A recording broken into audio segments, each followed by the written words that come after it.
কোটিপতি বাবার একমাত্র সন্তান অভি। এমবিবিএস পড়ছে অভি। আমার নাম অনু। আমিও পড়াশোনা করছি। আমি বেশ কয়েক বছরের ছোট অভি থেকে। আমার স্কুলের সিনিয়রদের আজ বিদায় অনুষ্ঠান। বিভিন্ন রকমের ফুল এবং রঙিন কাগজ দিয়ে স্কুল প্রাঙ্গণ সাজানো হয়েছে। স্কুলে এসে আমার কয়েকটা বন্ধুদের সাথে দেখা হয় এবং কথা বলছিলাম।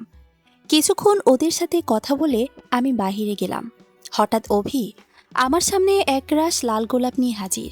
আমি বেশ অবাক অভির কাণ্ড দেখে। অভিকে কি বলবো বুঝতে পারছিলাম না আমি। ভেতরে ভেতরে অনেকটাই ভয় লাগছিল আমার। তারপরও সাহস নিয়ে বললাম, আমি কোনো সম্পর্কে জড়াবো না। অভি হাসি দিয়ে বলে, কেন ম্যাম, আপনি সম্পর্কে জড়াতে চাচ্ছেন না আমি জানতে পারি? আমি আর কোনো কথা না বলে চুপচাপ ক্লাসের দিকে রওনা দিলাম। ম্যাম, বুঝলাম আপনি আমাকে ভালোবাসেন না, কিন্তু আমার ফুলগুলো কি দোষ করেছে ঠিক বুঝে উঠতে পারছি না। গোলাপ তো নিতে পারেন, আর সাথে আমার দেওয়া এই ছোট্ট গিফট। কিছু সময় চুপ থেকে বললাম, আপনি তো আমার পরিচিত কেউ না। এর আগে আপনাকে কখনো দেখিনি। আপনার থেকে কিছু নেওয়া সম্ভব না আমার পক্ষে। কারো থেকে ফুল নিতে তাকে চিনতে হয় কে বলেছে? আপনি ধরুন তো গোলাপগুলো, আর সাথে গিফটও নিন। তখনও চুপ ছিলাম।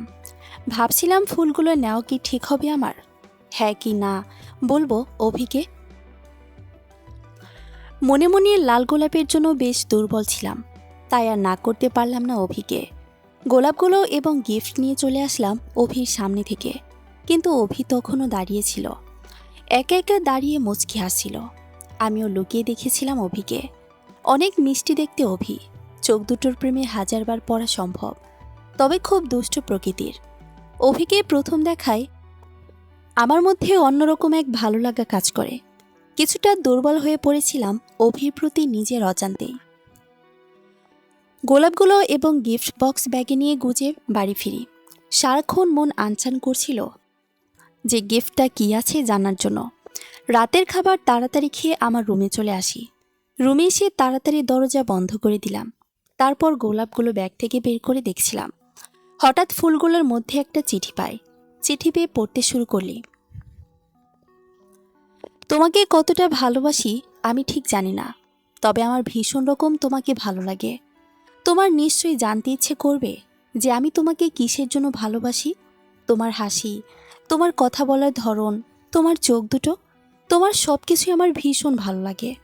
আমি 90 দশকের প্রেম চাই প্রিয়, যেখানে ছেড়ে যাওয়া নেই, আছে শুধু একজন অন্যজনের জন্য থেকে যাওয়া। ভালো লাগা থেকে ভালোবাসা, ভালোবাসা থেকে শুভ পরিণয়।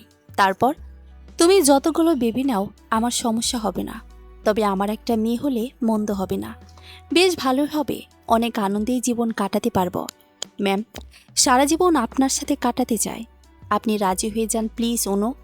জানি চিঠিটা পড়ে মুচকি মুচকি হাসেন, কারণ আমি এত কেন বোকা, এমন ভাবে কেউ চিঠি লেখে? তারপর অপেক্ষার অবসান ঘটিয়ে গিফট বক্স খুললাম। আস্তে আস্তে বক্সের রেপিং খুলে আমি কিছুটা অবাক। বক্সের ভিতরে সাদা স্টোনের একজোড়া ঝুমকা। ঝুমকা জোড়ে ছিল এক কথায় অসাধারণ। আমার ভীষণ পছন্দ হয়েছিল। অভির কথা ভাবতে ভাবতে অনেকটাই রাত পেরিয়ে গেছে।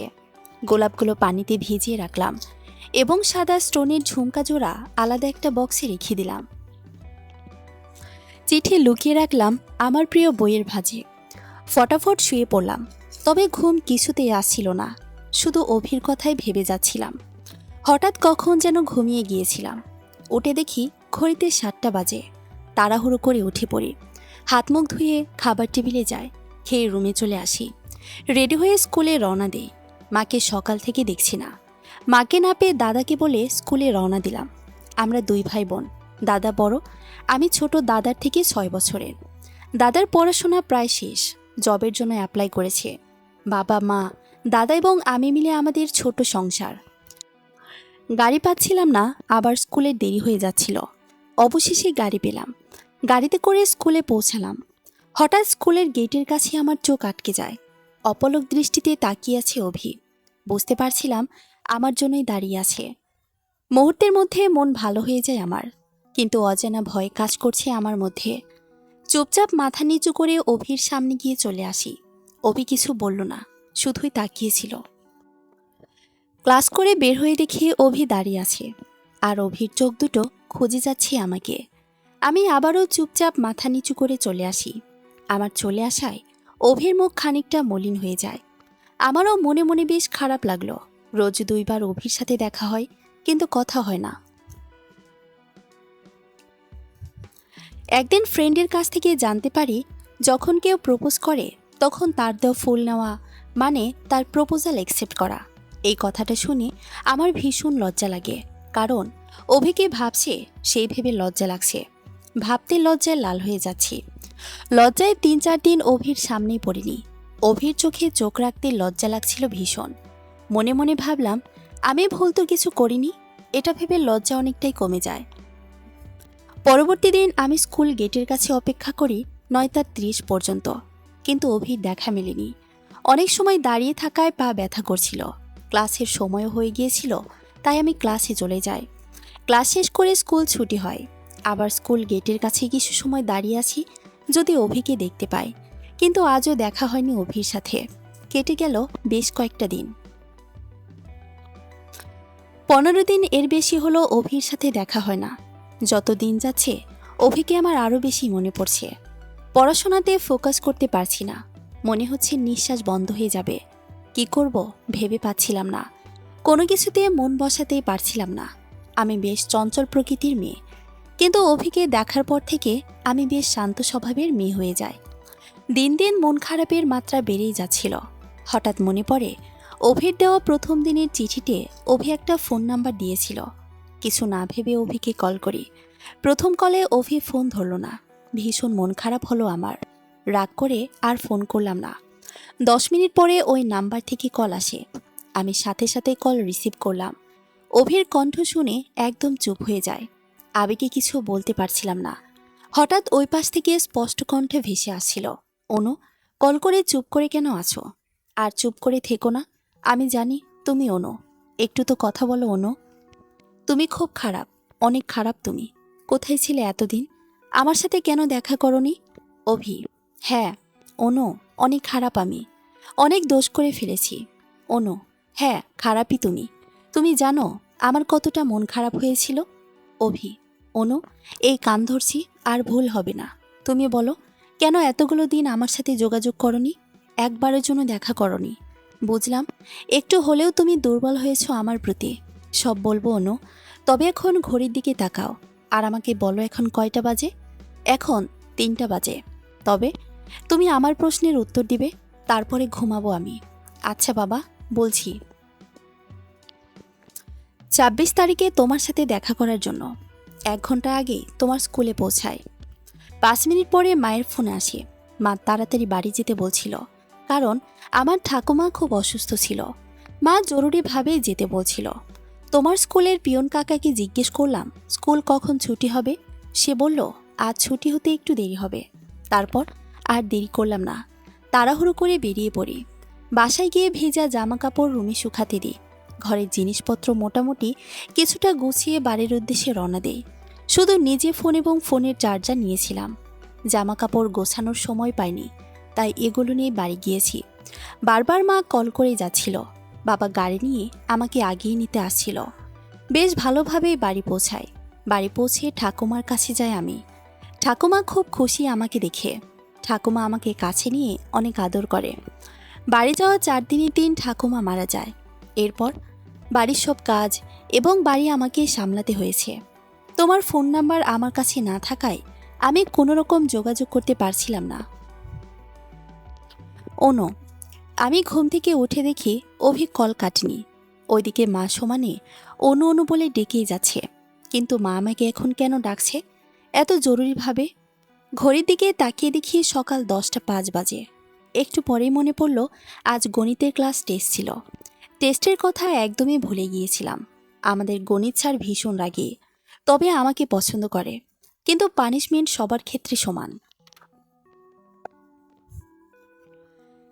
স্যারের ক্লাসে এবং ক্লাস টেস্টে উপস্থিত না থাকলে স্যার খুব মারধর করে আর অনেক বকাঝকা দেন। এমনি স্যারকে দেখলে ভয় লাগে। প্রথম পিরিয়ডে গণিত স্যারের ক্লাস ছিল। এখন গেলে ক্লাস পাবো না, তাই স্কুলে আর গেলাম না। কালকেও প্রথম পিরিয়ড গণিত স্যারের। বসে বসে ভাবছিলাম কালকে স্যারকে কি উত্তর দেব। তারপর সব চিন্তা বাদ দিয়ে হাত মুখ ধুতে চলে গেলাম। খাবার খেয়ে সোজা রুমে চলে আসি। কিছু না ভেবে গণিত বই নিয়ে পড়তে বসি। উঠতে দেরি হয়, মার স্কুলে যেতে বলল না, ডাকছিল। এসে দেখে আমি পড়ার টেবিলে বসে গণিত করছি, তাই কিছু না বলেই চলে যায়। সারাদিন আর কোথাও গেলাম না, বই পড়লাম সারাদিন। রাতের খাবার খেতে গেলাম। রাতের খাবার আমরা সবাই একসাথেই খাই। অনুর দাদা, তুই আজ স্কুলে যাসনি কেন? অনু। অনুর মা, সকালে ঘুম থেকে উঠতে পারিনি, উঠতে দেরি হওয়ায় স্কুলের সময় পেরিয়ে গিয়েছিল। অনুর বাবা, কেন, কি হয়েছে অন্তু? অনুর ডাকনাম অন্তু। অনুর দাদা, অনুর স্যারের সাথে দেখা হয়েছিল। স্যার জানালো অনু আজ স্কুলে যায়নি, আজ গণিতের ক্লাস টেস্ট ছিল। অনু মনে মনে ভীষণ রাগ হয় দাদার প্রতি। আজ একটা দিন স্কুলে যায়নি, তাই কত কথা শোনালো। আমি তো রোজ স্কুলে যাই, সকল ক্লাস টেস্টে উপস্থিত থাকি, আর আমি এমনি ক্লাসে টপার। মুখ বেজার করে সবার সামনে থেকে চলে আসি। মেসেজের শব্দে ফোন হাতে নিই, দেখি 2টা কল উঠে বসেছে। কল দুটোই অভি করেছে। সাথে সাথেই কল করি। অনেক সময় কথা বললাম, তাড়াতাড়ি কল কেটে ঘুমিয়ে গেলাম। সকালে উঠে সব কিছু গুছিয়ে বেরিয়ে পড়ি। কোনোরকম হালকা নাস্তা করে আর দুপুরের খাবার মা টিফিন বক্সে দিয়েছিল। যথারীতি ক্লাসে চলে গেলাম। ক্লাসের সময় হওয়ায় ক্লাসের ঘন্টা পড়ল। স্যার ক্লাসে চলে আসলো। স্যার আমাকে দাঁড় করালো, তারপর জিজ্ঞেস করলো কেন কালকে ক্লাস টেস্টে উপস্থিত ছিলাম না। ইচ্ছে মতো স্যার পুরো ক্লাস জুড়ে আমাকে বকাবকি করে। সব কথা মাথা নিচু করে শুনছিলাম। মনে মনে স্যারের ওপর খুব রাগ হচ্ছিল। ক্লাস শেষ হলে সবার সাথে আড্ডা দেওয়া শুরু করে দিলাম। আমি প্রচণ্ড চঞ্চল প্রকৃতি, এই চঞ্চলের জন্যই সবাই আমাকে পছন্দ করে। আমাদের ক্লাসে কালকে একটা ছেলে ভর্তি হয়েছে, শুনলাম সে টপার, বিভিন্ন স্কুলে টপ করেছে। গণিত স্যার সহ ওই ছেলেকে অনেক স্যারই পছন্দ করে। গণিতে বেশ ভালো এবং অন্যান্য বিষয়ও ভালো, তবে খুব অহংকার, নিজে লেখাপড়াতে ভালো তাই। বিজয়। হাই। হাই। তোমার নাম জানতে পারি? হ্যাঁ নিশ্চয়ই, আমি অনু। তুমি? আমি বিজয়। আমি স্কুলে নতুন এসেছি। কংগ্রাচুলেশনস বিজয়। ধন্যবাদ। তোমার কথা অনেক শুনেছি, তুমি তো ক্লাস টপার, প্রতি ক্লাসেই টপ করো। যতটা শুনেছি তার থেকে তুমি অনেক বেশি। একদিন ক্লাস টেস্টে উপস্থিত থাকোনি, তাই স্যার কত কথা শোনালো। তুমি কিছু বললে না কেন স্যারকে? অনু, কালকে সকালে উঠতে দেরি হয়ে গিয়েছিল, দোষটা আমারই ছিল, তাই কিছু বলিনি। তুমি চঞ্চল হলেও বেশ নম্র ভদ্র। আমি কি তোমার বন্ধু হতে পারি? অনু, হ্যাঁ অবশ্যই। হঠাৎ স্কুল ছুটি দিয়ে দিল। যে যার বাড়ির দিকে রওনা দিলাম যাওয়ার জন্য। আমি বাই বলে বিদায় নিলাম বিজয়ের থেকে। বিজয় বাই বলে চলে যায়। স্কুল থেকে বেরিয়ে যা দেখলাম তার জন্য মোটেও প্রস্তুত ছিলাম না। একটা দোকানের পাশে অভি দাঁড়িয়ে আছে, হাতে একটা গিফট বক্স, খুব সুন্দর করে র্যাপিং করা। অভিকে এ সময় দেখায় আমার মনের মধ্যে লাড্ডু ফুটেছে। ফোনে বলছিল বাড়ি থেকে আসতে বেশ কিছুদিন দেরি হবে। কেমন আছো অনু? অনু, ভালো। তুমি? অভি, আমি তো অনেক ভালো আছি। তুমি এত তাড়াতাড়ি চলে আসলে? অভি, আমি 1 মাসের মতো বাড়ি। স্যারেরা শুধু কল করে যাচ্ছিল, যদিও আমি স্যারদেরকে জানিয়েছি ঠাকুমানের মৃত্যু সংবাদ। সামনেই তো পরীক্ষা আমার, সেজন্য তাড়াতাড়ি চলে আসি। তোমাকে বড্ড দেখতে ইচ্ছে করছিল। অনেক কথা বলে যাচ্ছিল অনু। অনেক সময় কথা বলার পর অভি গিফটটা আমার হাতে দিয়ে ধরিয়ে চলে যায়। গিফট নিয়ে বাড়ি চলে আসি। এসে দরজা বন্ধ করে গিফট বক্সে র্যাপিং খুলি। গিফট বক্সে অনেকগুলো চকলেট, বক্স ভর্তি চকলেট ছিল। চকলেট আমার ভীষণ পছন্দ। দুপুরের খাওয়া দাওয়া করে ঘুমিয়ে পড়ি। সন্ধ্যায় ঘুম ভাঙল। বিকেলে আর কোথাও যাওয়া হলো না। ঘুমটাও বেশ ভালো হয়েছিল, নিজেকে ফুরফুরে লাগছে। সন্ধ্যায় মা পুজো সেরে আমাকে আর বাবাকে চার বিস্কুট দিল। আমি চা খেতে খেতে টিভি দেখছিলাম। চা খাওয়া শেষ হলে বই পড়তে চলে যায়। রাতে আর অভির সাথে কথা হয়নি। বাবা খেতে ডাকে, খাবার খেতে বসে যায়। রাতে খাবার খেয়ে শরৎচন্দ্রের একটা উপন্যাসের বই পড়ছিলাম।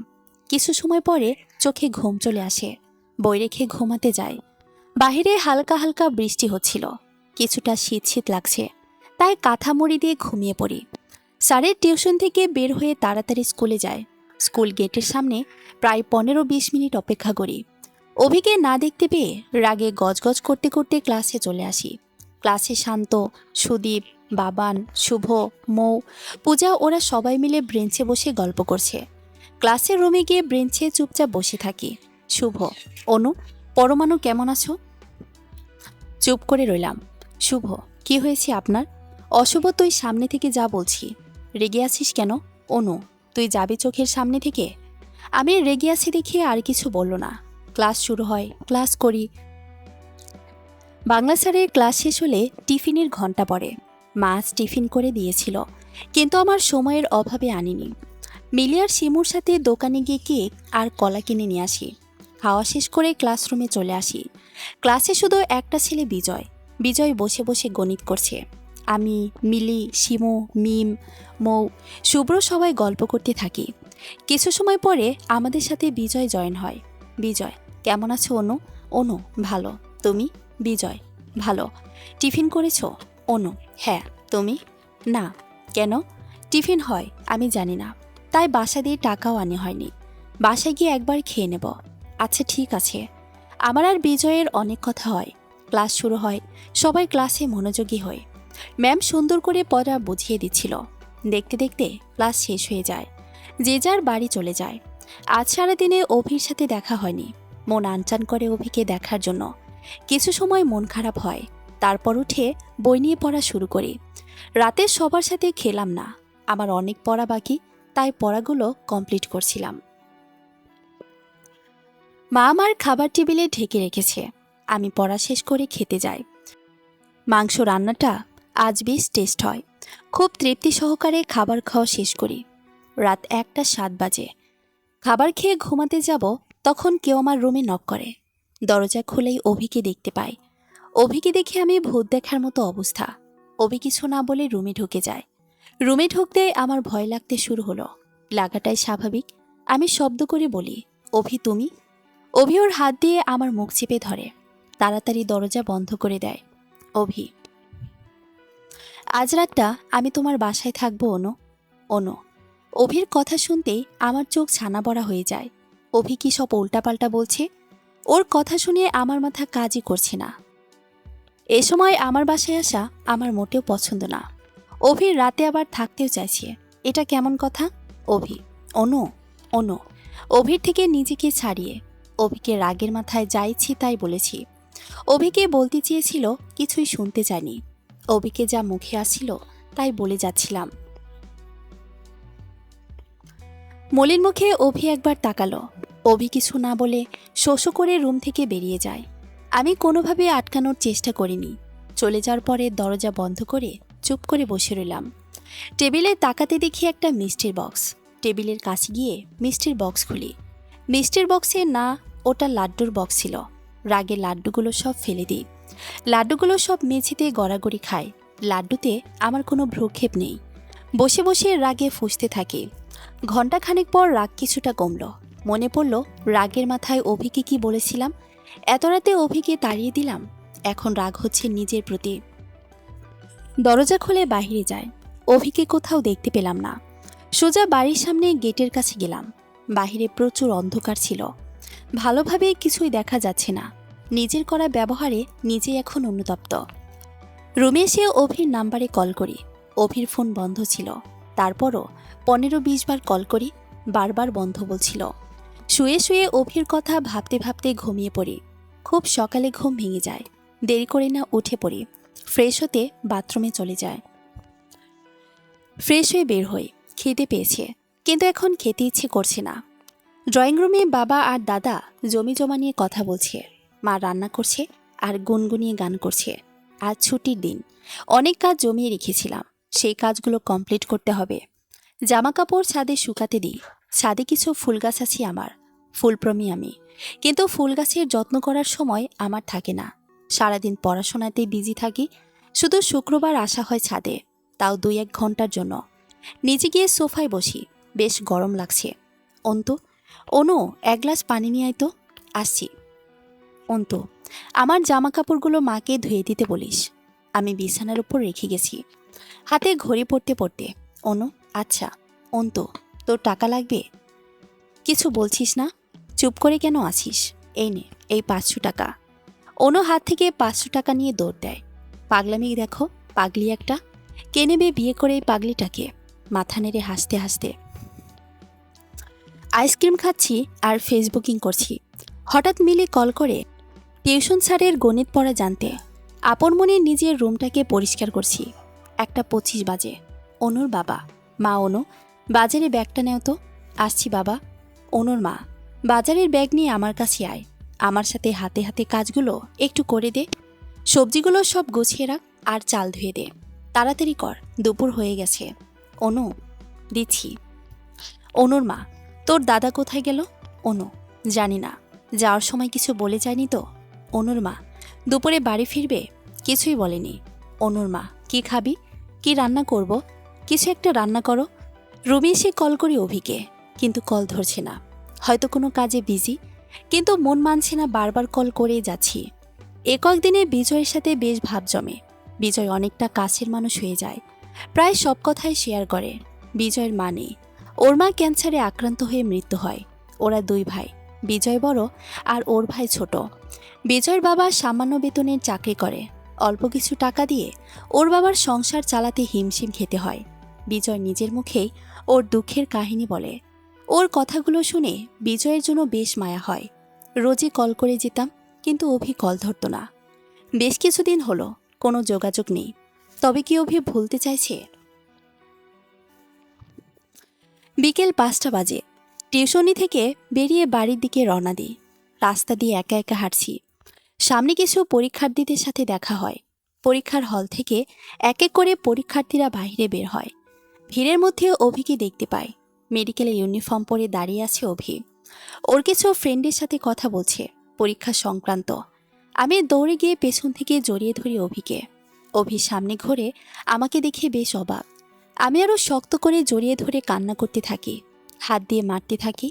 অভির সব ফ্রেন্ড হাঁ করে তাকিয়ে দেখছে আর মিটমিট করে হাসছে আমার কাণ্ড দেখে।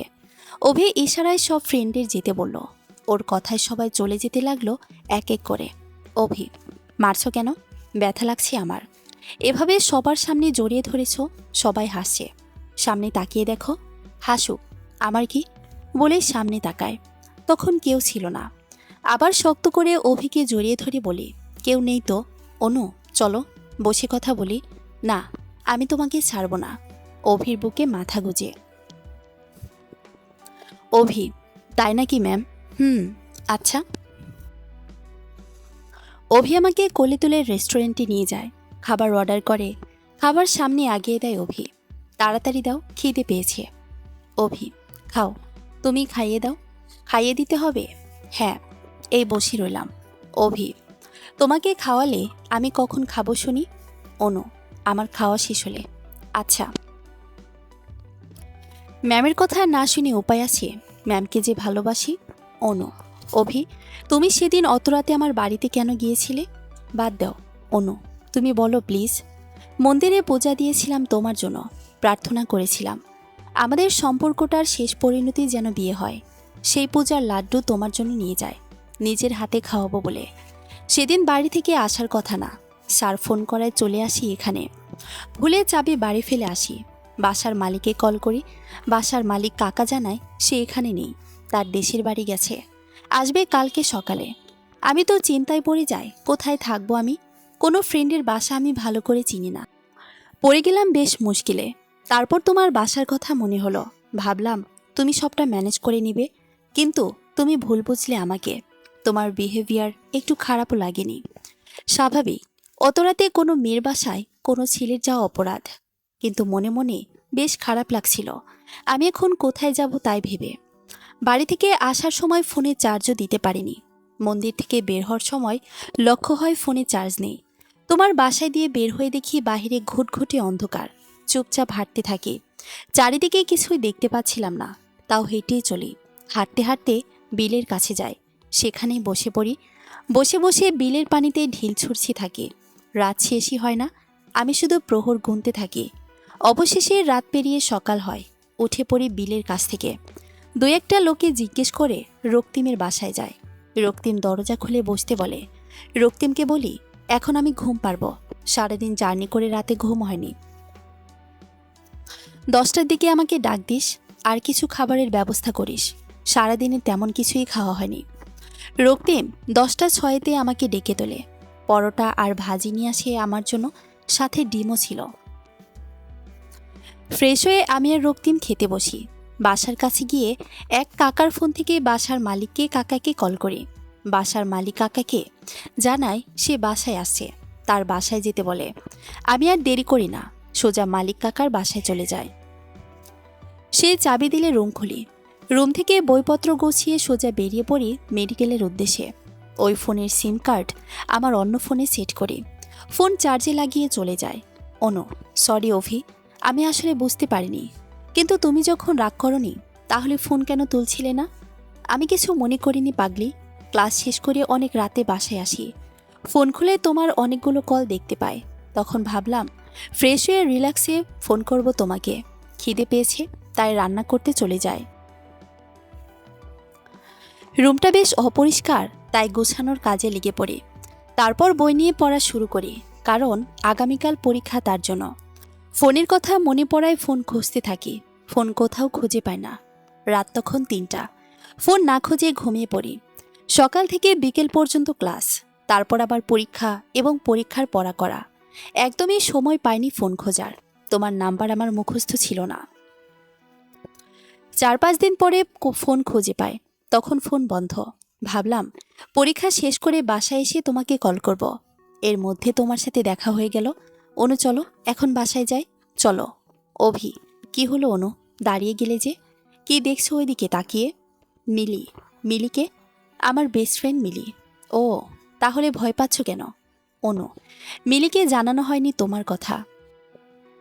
অভি, তবুও ভয়ের কি আছে?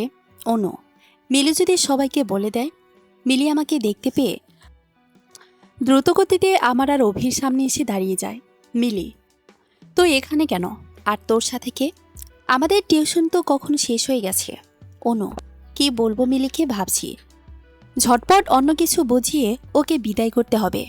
মুখে বিরক্তির ছাপ নিয়ে ভাবছি। মিলি, কি রে, ঘাবড়ে আছিস কেন? কিছু তো বল। অনু, আসলে মাথায় কিছুই আসছিল না। অভি, আমি বলছি।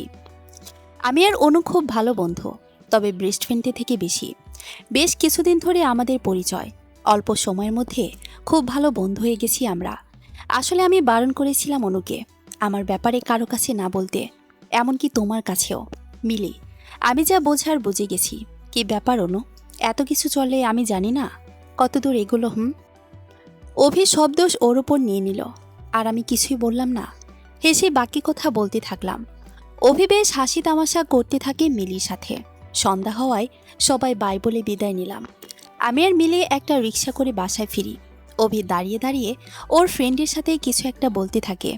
এরপর সব কথা শেয়ার করতাম মিলির কাছে। সবই জানতো আমাদের ব্যাপারে মিলি। মিলিবাদের ক্লাসে কেউ জানতো না অভির ব্যাপারে। অভি আমার স্কুল গেটের কাছে আর অপেক্ষা করতো না। ওর পড়াশোনার চাপ বেড়ে যায়, পড়াশোনায় আরও বেশি ফোকাস করে। আমিও পড়াশোনায় ফোকাস করি। প্রতি শুক্রবার অভির সাথে দেখা হতো, আর আমরা একসাথে ঘুরতাম। এছাড়া সপ্তাহের বাকি দিনগুলোতে আর দেখা বা কথা হতো না। বিজয়ের বিহেভিয়ার দিন দিন কেমন যেন পাল্টাতে থাকে। আমার সাথে কথা বলার মাত্রা বাড়তেই থাকে। বিজয়ের একমাত্র বন্ধু ছিলাম আমি। আমি ছাড়া ক্লাসে কারো সাথেই কথা বলতো না। হঠাৎ বিজয়ের বাবা মারা যায়। বিজয় একদম নীরব হয়ে যায়। জমি পাথরের মতো শক্ত হয়ে গিয়েছিল। স্বাভাবিক হতে অনেকটা সময় লেগে যায়। এদিকে অজান্তেই মিলি বিজয়ের প্রেমে হাবুডুবু খায়। মিলি সেদে সেদে বিজয়ের সাথে কথা বলে, তবে বিজয় মিলিকে দুই চোখের পাতায় দেখতে পারে না। মিলি আর বিজয় সাপ আর নেওলে। দুজন দুজনের মুখোমুখি হলেই ঝগড়া বেঁধে যায়। মিলি আর বিজয়ের ঝগড়া ক্লাসের সবাই উপভোগ করে। ওদের সাপে নেওলের সম্পর্ক দেখলে বেশ হাসি পায়। বিজয় কল করে আমাকে, বলে আমি যেন নিউ মার্কেটের সামনে যাই। আমি যেতে রাজি হইনি। তারপর কিছু না ভেবেই নিউ মার্কেটের সামনে গিয়ে অপেক্ষা করি। 5 মিনিটের মধ্যে বিজয় চলে আসে। বিজয় আমার হাতে একটা লাল গোলাপ ধরিয়ে দিয়ে বলল, ভালোবাসবি সারা জীবন? ওর চোখের মায়ায় বেঁধে রাখবি আমায়? হঠাৎ বিজয়ের বিহেভিয়ার আমাকে অপ্রস্তুত করে দিয়েছে। কিছু তো বলো অনু, বিজয়কে কি করে না করে দেব ঠিক বুঝে উঠতে পারছি না। কিছুদিন আগেই বিজয় বড় একটা ধাক্কা খেয়েছে। সে ধাক্কা এখনো সামলে উঠতে পারিনি। মনে মনে ভাবছি।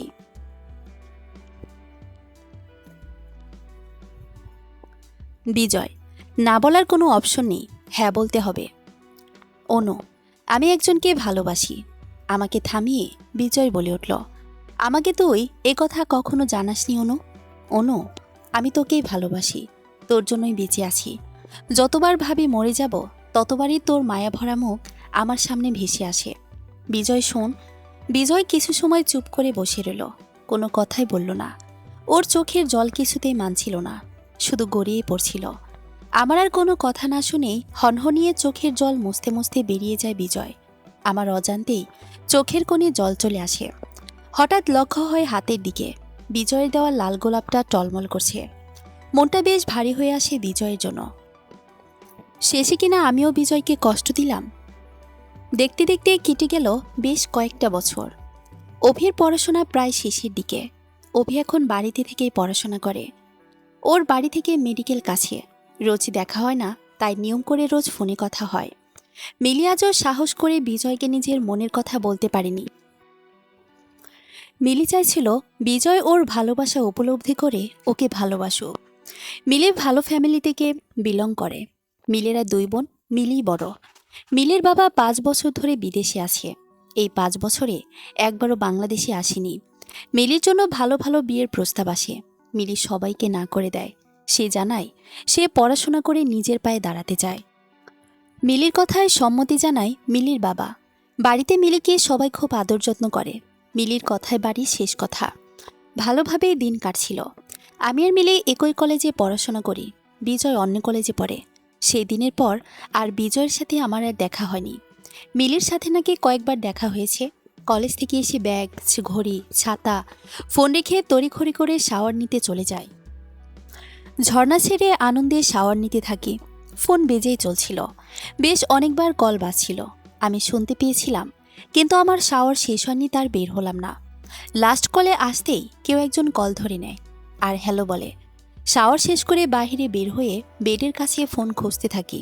অন্তু, অনু, এদিকে আয়, রাগী কণ্ঠে। অনু। আমার আর বুঝতে বাকি রইল না কলটা দাদাই ধরেছে এবং কল অভি করেছে। ভয়ে দাদার সামনে যায়। আসতে এত দেরি করলি কেন? চুপ করে রইলাম। দাদা জিজ্ঞেস করলো অভিকে, অভির এত ফটো আমার ফোনে কেন সেভ করা? অভির আর আমার একসাথে এত ফটো কেন? কেন অভির কন্ট্যাক্ট নাম্বার মাই লাভ দিয়ে সেভ করা? ইত্যাদি ইত্যাদি। আমি দাঁড়িয়ে দাঁড়িয়ে চুপচাপ দাদার কথাগুলো শুনছিলাম। দাদা আর কিছু না বলে এক আঁচড়ে ফোন ভেঙে ফেলে। ফোন গড়ি গড়ি হয়ে পুরো রুমে ফোনের টুকরোগুলো ছড়িয়ে যায়। বাসায় পিনপতন নীরবতা। আমি দাঁড়িয়ে শুধু চোখের জল ফেলতে লাগি। দাদা বলল আমি যেন বাসা থেকে কোথাও না যাই, এমনকি কলেজেও না। এই ঘটনার পর মা আমার সাথে স্বাভাবিক বিহেভিয়ার করতো না। সবসময় রাগী কণ্ঠে কথা বলতো। বাবা তো আমার সাথে কথাই বলতো না। এরপর ঠিকমতো খাওয়া দাওয়া করতাম না, শুধু শুয়ে থাকতাম। কিছু উপন্যাসের বই ছিল আমার কাছে, যেগুলো অভি গিফট করেছিল বিভিন্ন সময়। সেই উপন্যাস পড়তে থাকলাম। পড়তে পড়তে সকালও হয়ে যেত কোনো কোনো দিন। কিছুদিন বাদেই এইচএসসি পরীক্ষা, তাই ক্লাসগুলো করা ইম্পর্টেন্ট। দাদা পারমিশন দিল কলেজে যাওয়ার। রোজ কলেজে দিয়ে আসতো আর নিয়ে আসতো কলেজ থেকে। আবার অভির সাথে রোজ কথা হয়। রোজ মিলির ফোন থেকে কথা বলতাম। দাদা দেখে ফেলে আমি মিলির ফোন থেকে অভির সাথে কথা বলি। দাদা আমায় বাসায় এনে আমাকে অনেক মারধর করে। তারপরও রোজ মিলির ফোন থেকে কথা বলি। এইচএসসি পরীক্ষা শুরু হয়। দাদা পরীক্ষার হলে দিয়ে আসে, আবার শেষ হলে নিয়ে আসে। অভির রোজ পরীক্ষার হলের কাছে আসতো দেখা করার জন্য, কিন্তু দাদার জন্য আর কথা বলতে পারতাম না। অভি মিলির কাছে কিছু চকলেট আর কিছু কলম পাঠায়। দূর থেকেই অভিকে দেখতাম। অভি দূর থেকেই একটু মুচকি হাসি দিত। প্রিয় মানুষটিকে এক পলক দেখার যে শান্তি, তা বলে বোঝানো যাবে না। দেখতে দেখতে 2 মাস পার হয়ে গেল। আমার এইচএসসি পরীক্ষাও শেষ। অল্প কিছুদিনের জন্য অভির সাথে যোগাযোগ বন্ধ হয়ে যায়। আস্তে আস্তে আবার বাসার সবাই স্বাভাবিক বিহেভিয়ার করে। রোজ সন্ধ্যায় বাবার সাথে চায়ের আড্ডায় মেতে উঠি। মিলি 2-3 দিন পর পর আমাদের বাসায় আসে। কোনো কোনো দিন মিলে আমাদের বাসায় আমার সাথে থাকেও। যে দিনগুলোতে মিলে আমাদের বাসায় থাকে, সেই দিনগুলোতে সারা রাত ধরে আমরা গল্প করি। গল্প করতে করতেই রাত কেটে যায়। মিলির ফোন থেকেই কথা বলতাম অভির সাথে। মামা নিতে আসছি আমাকে, 2 বছরের বেশি হলো মামার বাড়ি যাওয়া হয় না। মামা আমাদের বাসায় আসায় আমি খুবই আনন্দিত। মামা বাড়ি যেতে দাদা আর বারণ করল না। সকাল সকাল রওনা দিলাম মামা বাড়ির উদ্দেশ্যে। আমাদের বাড়ি থেকে মামা বাড়ি বেশ খানিকটা দূর, 3-4 ঘন্টা লেগে যেত যেতে। আমি মামার বাড়ি গিয়ে কিছুই চিনতে পারছিলাম না, সব কেমন যেন বদলে গেছে। মামার বাসা একটু গ্রামের দিকে। মামাদের ঘরের সামনে একটা বড়ই গাছ ছিল, সেই গাছটা কেটে ফেলেছে।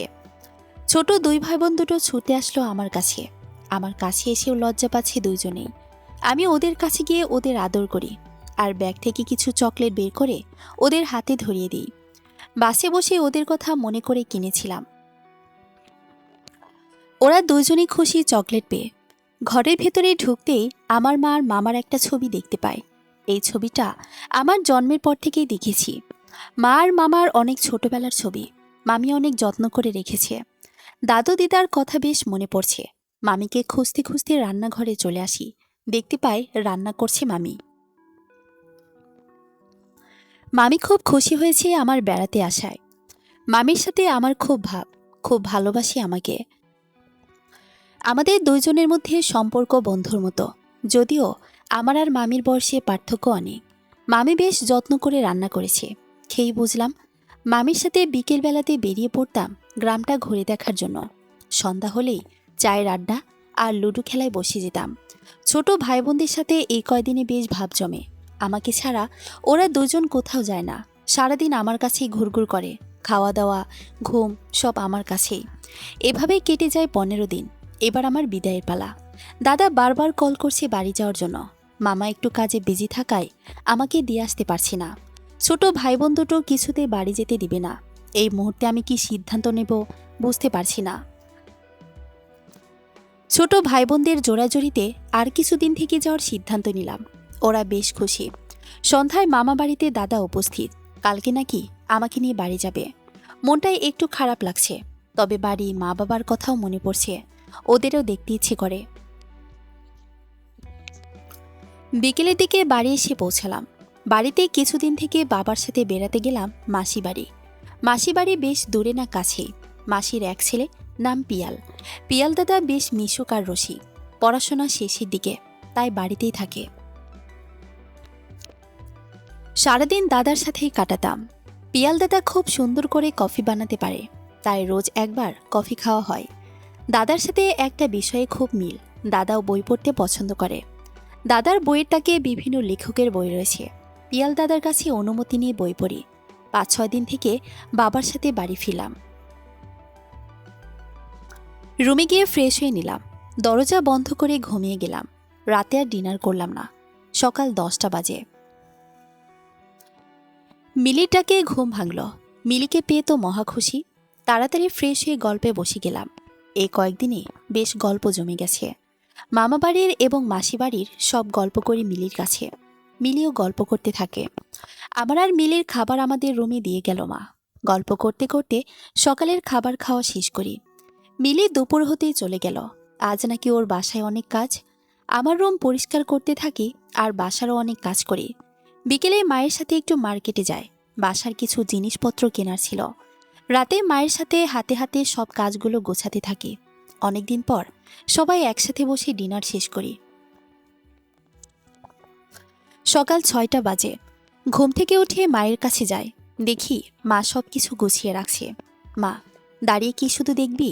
হাতে হাতেও একটু কর। চুপ করে বোঝার চেষ্টা করলাম বাসায় কি আসবে।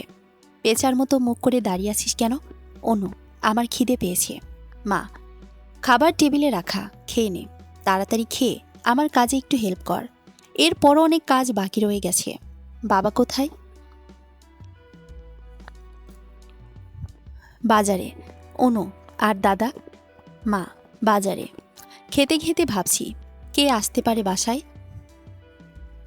মা, তোর খাওয়া শেষ হলো? আসছি। মা কিছু কাজ ধরিয়ে দিল। সেই কাজগুলো শেষ করতে থাকি। অবশ্য কাজগুলো তেমন কষ্টের না। আনুমানিক 2টার সময় কিছু লোক আমাদের বাসায় আসে। মা আমার রুমে এসে একটা শাড়ি আর সাথে কিছু জুয়েলার্সে দিয়ে গেল। মা বলল সুন্দর করে যেন রেডি হই, বলেই বেরিয়ে গেল। বুঝতে পারলাম আমাকে দেখতে এসেছে। রীতিমতো ভয়ে আমার হাত পা কাঁপছে। এই মুহূর্তে এদের সামনে যাওয়ার কোনো ইচ্ছে আমার নেই। মায়ের ডাকে হুঁশ ফিরল। তারপর শাড়ি পরে বের হই। তবে কোনো জুয়েলার্স পরিনি, কোনো সাজ ছাড়াই শাড়ি পরে কপালে শুধু একটা কালো টিপ পরে ওনাদের সামনে যাই। আমি সামনে যাওয়ায় এক বয়স্ক লোক বসতে বলেন। সবাইকে প্রণাম করি, যদিও মা বের হওয়ার সময় শিখিয়ে দিয়েছিল।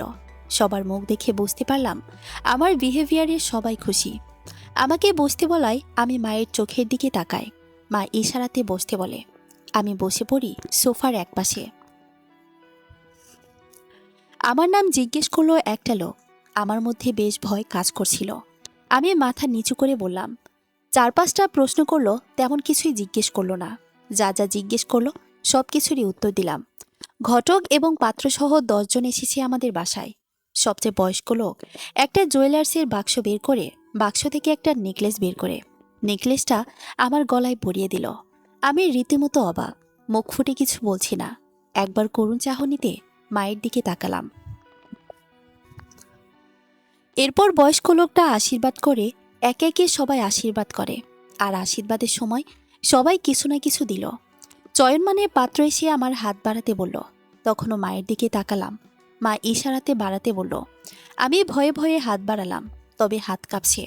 চয়ন হাতে একটা আংটি পরিয়ে দিল। পাশ থেকে দাদা আমাকে একটা আংটির বাক্স ধরিয়ে দিয়ে ইশারাতে চয়নকে আংটি পরিয়ে দিতে বলল। চয়নের চোখে চোখ পড়ায় আমি ওকে হাত বাড়াতে বললাম। চয়ন হাত বাড়িয়ে দিল। আমার খুবই হাত কাঁপছে আংটি পরাতে। আংটি পরাতে আমার ইচ্ছেই করছে না। দাদা বলে উঠল, কি রে, আংটিটা পরিয়ে দে চয়নকে। তারপর কিছু না ভেবে পরিয়ে দিলাম। আমার চোখে জল টলমল করছে। আমি বসে না থেকে দৌড়ে সোজা নিজের রুমে চলে আসলাম। রুমে গিয়েই দরজা বন্ধ করে দিলাম। কেউ আমার চোখের কোণে জল দেখতে পেল না। দৌড়ে চলে আসায় সবাই বলে উঠল লজ্জা পেয়েছে। চয়ন একটা মুচকি হাসি দিল। সবাইকে জলখাবার দেওয়া হলো। সবাই জলখাবার খাওয়া শুরু করলো। চয়ন সবার সাথে বসে জলখাবার খাচ্ছে। চয়নের চোখ খুঁজে যাচ্ছে আমাকে, বারবার আমাকে দেখার চেষ্টা করছে। চয়ন খাবার প্লেট নিয়ে নাড়াচাড়া করছে, খাবার মুখে তুলছে না। চয়ন ওদের সাথে থাকা একটা লোকের কানে কানে কিছু একটা বলে। তারপর লোকটা বাবাকে বলল, চয়ন এখানে থাকে কি করবে, ও অনুর সাথে কথা বলুক। বিয়ের আগে দুজন দুজনকে চেনা ভালো, ওরাই তো সংসার করবে। বাবা, হ্যাঁ অবশ্যই। ডানে গিয়ে অনুর রুম। চয়ন, আসবো? বুঝতে পারলাম না কে ডাকছে। চোখের জল মুছিয়ে দরজা খুলে ভেতরে আসতে বললাম। তোমাদের তো দোতলা বাড়ি, চলো আমরা ছাদে যাই, যদি তোমার আপত্তি না থাকে। আমার একদমই কথা বলতে ইচ্ছে করছে না। আপত্তি কেন হবে, চলুন। শাড়ি পরায় ছাদে উঠতেই কিছুটা সমস্যা হচ্ছে। শাড়িটা কে ধরে? আস্তে আস্তে সিঁড়ি বেয়ে ওপরে উঠতে লাগলাম। তোমার তো সমস্যা হচ্ছে সিঁড়িতে উঠতে, আমি কি হেল্প করব তোমাকে? ঠিক আছে, পারবো আমি।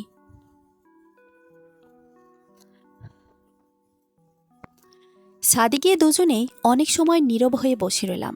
চয়ন বসে বসে ভাবছিল কি বলবে, কোন কথা দিয়ে শুরু করবে। চয়নও কিছুটা নার্ভাস লাগছে। তোমার কি মন খারাপ? না। চুপ করে আছো তাই আর কি। তবে কি অসুস্থ লাগছে? না। তোমার ফিউচার প্ল্যান কি? ডাক্তার। আরে, ইঞ্জিনিয়ারের ওয়াইফ হবে ডাক্তার? কেন, অসম্ভব কিছু? অনেক ফ্যামিলিতেই এমন আছে। চয়ন, অসম্ভব কেন হবে মিস অনু? আমি ডাক্তারি পেশাকে সম্মান করি। শুধু ডাক্তারি না, সব পেশাকে সম্মান করি আমি। যাক, ভালো। মনে মনে কথাগুলো ভালো লাগছিল। চয়ন, তোমার সাথে চুপচাপ থাকাটা ঠিক যায় না।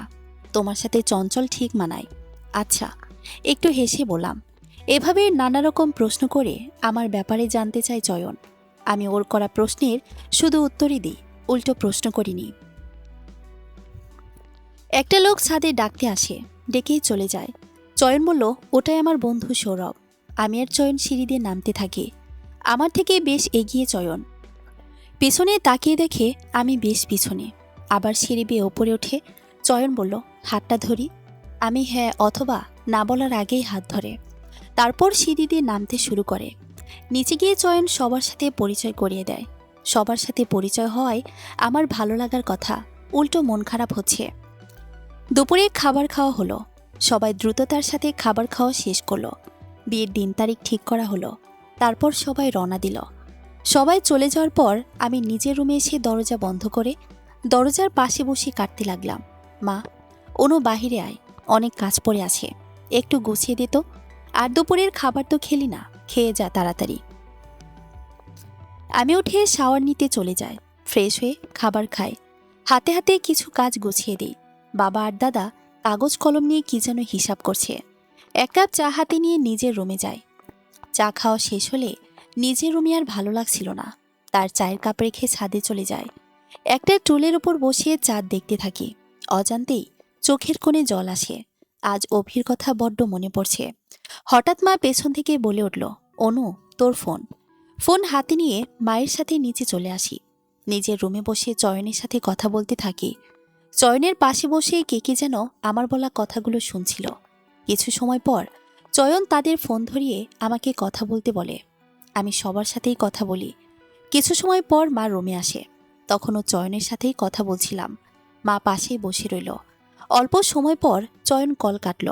মা আমার থেকে ফোনটা নিয়ে গেল আর বলল, রাতের খাবার রেডি, যেন খেতে যায়। আমি কোনো কথা না বাড়িয়ে খাবার খেয়ে আসি। শুয়ে শুয়ে বেশ মন খারাপ লাগছে। দাদা, বাবা, মা সবার ওপর খুব রাগ হচ্ছে। সবাই কেন আমার সাথে এমন করছে? আমার ভালোবাসাকে কেন গলা টিপে হত্যা করছে? আমার শ্বাস বন্ধ হয়ে আছে। আমি এগুলো আর নিতে পারছি না। আমি কি করব? মরে যাব? অভির আজ বিয়ে। অভির মা বিয়ে ঠিক করেছে অভির মায়ের এক বান্ধবীর মেয়ের সাথে। হঠাৎ বিয়ে ঠিক করেছে, অভি জানতই না। আজ সকালেই জানতে পেরেছে। আমাকে সাথে সাথে জানিয়েছে অভি। বিয়েটা অভির বাড়িতে বসেই হবে। নতুন বধূকে অভির মা সাজিয়ে দিচ্ছে নিজের হাতে। সাজ প্রায় কমপ্লিট। আত্মীয় স্বজনে ওদের বাসা পরিপূর্ণ। এদিকে অভির সাজ সেই কখন শেষ। লাল পাঞ্জাবি আর সাদা শেরওয়ানিতে অভিকে আজ ঠিক বর্বর লাগছে।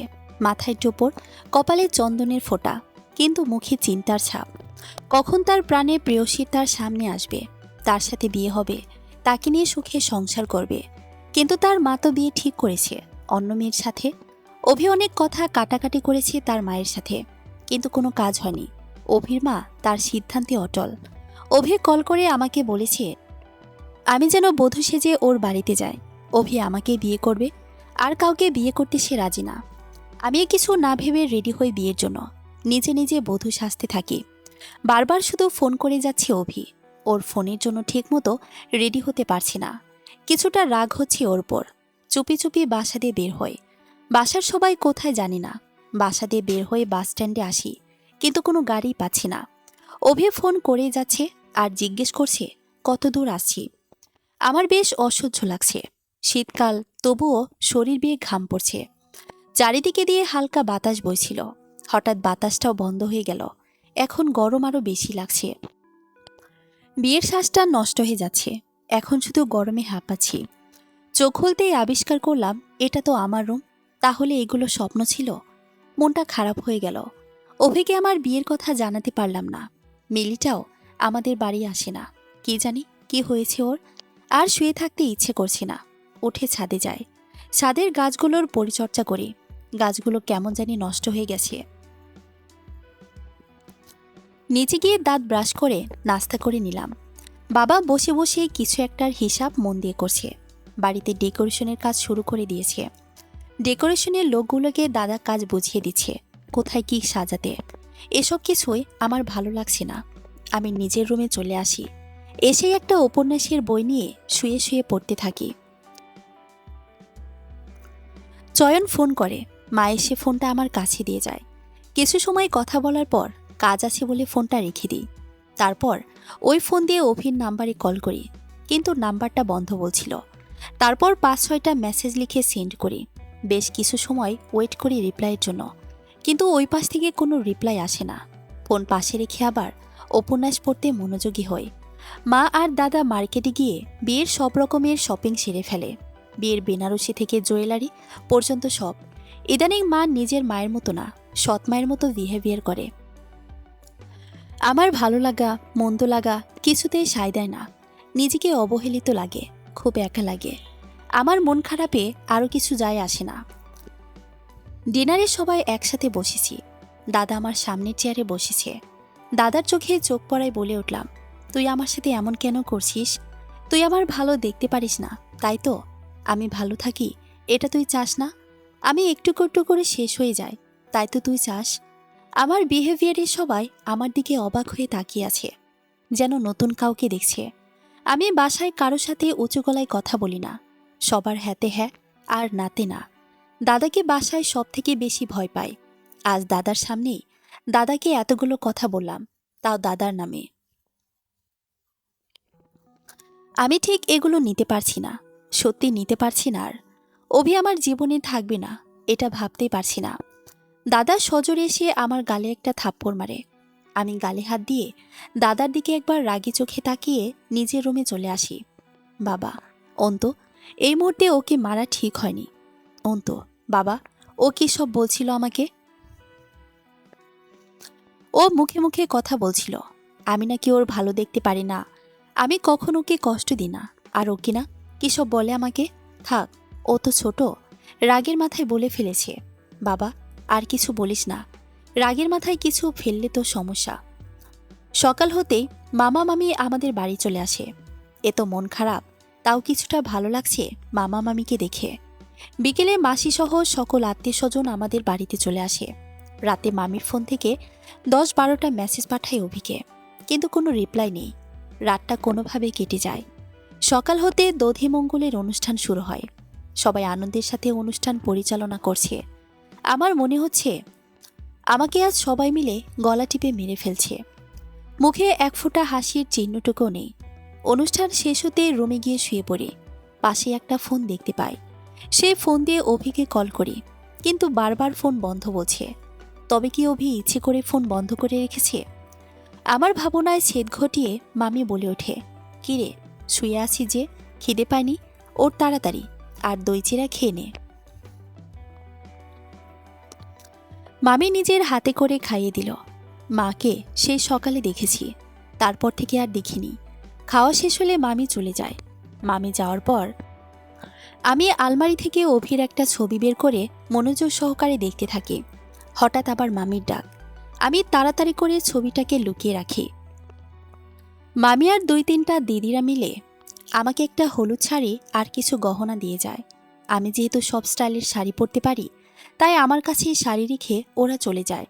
আমার শাড়ি পরা শেষ হলে সবাই মিলে আমাকে ছাদে নিয়ে যায়। ছাদে গায়ে হলুদের সব আয়োজন। চয়ন, অন্তু দাদার ফোনে ভিডিও কল করে। দাদা ভিডিও কলে সবাইকে ঘুরিয়ে ঘুরিয়ে দেখায়। আজ একদমই কথা বলিনি চয়নের সাথে। অবশ্য চয়ন নানাভাবে কথা বলার চেষ্টা করেছিল। সব দাদারা লাল পাঞ্জাবি পরেছে, আর সব বোনেরা লাল শাড়ি। সবাইকে খুব সুন্দর লাগছে। পিয়াল দাদা ছবি তুলতে বিজি। সবারই ছবি তুলে দিচ্ছে পিয়াল দাদা। সবাই বেশ হইহুল্লোড় করছে। সারাদিনে মাকে একবার দেখলাম। মায়ের মন খারাপ। মাকে এত মন খারাপ করে থাকতে দেখিনি। সবাই গানে ডান্স করে। পার্লারের লোক চলে আসায় সবাই তাড়াহুড়ো করে হলুদের অনুষ্ঠান শেষ করে। পার্লার থেকে সাজাতে 2টা মেয়ে এসেছে। সাজাতে বেশ পটু। আমি সাজতে বসে যাই। মোটামুটিভাবে 3 ঘন্টার মধ্যেই সাজ কমপ্লিট করে দেয়। অন্য 5টা বাঙালির মতো লাল টুকটুকে শাড়ি আর হালকা সাজ। সামনে একটা জায়গায় আমাকে নিয়ে বসায়। সেখানে খুব সুন্দর করে লাল গোলাপ দিয়ে সাজানো। ওইখানে বড় করে লেখা শুভ বিবাহ। 1 ঘন্টা পরে বর চলে আসে। সবাই বরকে বরণ করায় ব্যস্ত। আমাকে একা রেখে সবাই গেট আটকাতে যায়। অভির জন্য বেশ মন খারাপ হচ্ছে। হাতের কাছে কিছু মোবাইল ফোন পেলাম, সেখানে দিয়ে কল করি, কিন্তু বরাবরই ফোন বন্ধ বলছে। আবারও 15-20টা মেসেজ পাঠায়। প্রতিবারের মতো এবারও কোনো রিপ্লাই আসে না। এবার বেশ বিরক্ত হচ্ছি নিজের প্রতি। অস্বস্তি লাগছে খুব। মন বলছে অভি আসবে, এসে আমাকে নিয়ে যাবে। একটা সময় পর আমাকে বিয়ের আসরে নিয়ে যাওয়া হয়। অবশেষে 7 পাকে ঘুরে বিয়েটা সম্পূর্ণ হয়। আমি পাথরের মতো বসে আছি। পাশ থেকে সবাই আনন্দ করছে, বিভিন্নভাবে রসিকতা করছে। কোনো কথাই আমার কানে প্রবেশ করছে না। আমার বারবার অভির কথাই মনে পড়ছে। আজ নিজেকে খুব বেশি নিঃস্ব মনে হয়। সবশেষে তুমি আমার হৃদয়ে থাকবে, আর অন্যজনের ভাগ্যে। এই পর্যন্তই গল্পটার সমাপ্ত। এক বড় আপু লিখেছেন, গল্পটা হয়তো তারই জীবনের। ধন্যবাদ।